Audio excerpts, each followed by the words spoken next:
सकाळ सकाळी मी निघालो मच्छ्याला. तर मच्छ्याला का म्हटल्यावर मी आणि प्रथमेश तर दोघं जण कुठंतरी फिरायला जाणार होतो. प्रथमेशला घेतलो आणि मी निघालो महालक्ष्मी देवीच्या यात्रेला.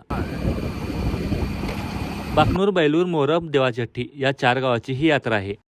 बैलूर गावात आलो, गर्दी तर ढीग होती. या गर्दीतून रस्ता काढत आम्ही पोचलो महालक्ष्मी देवीच्या दर्शनासाठी. मंडप तर खतरनाक घातला होता. आतमध्ये गेलो, गर्दी तर खूप होती. रांगेत उभा राहिलो आणि शेवटी अर्ध्या तासानंतर आम्हाला देवीचं दर्शन झालं. तुम्ही देखील दर्शन करा. दर्शन घेऊन बाहेर आलो आणि निघालो जत्रा फिरण्यासाठी. यात्रेमध्ये दुकानं भरपूर आले होते आणि पाळणेही खूप होते. आम्ही दुपारी 3 वाजता गेल्यामुळे पाळणे बंद होते. संपूर्ण जत्रा फिरलो आणि आम्ही निघालो बाकनूर गावाकडे. बाकनूर गावामध्ये आलो, रोहितला भेटलो, रोहितच्या घरामध्ये जेवण केलो आणि रोहितला भेटून आम्ही निघालो आमच्या घरच्या प्रवासाकडे. तर कसा वाटला तुम्हाला आजचा हा व्हिडिओ आवडल्यास नक्की लाईक करा आणि आमच्या पेजला फॉलो करा. धन्यवाद.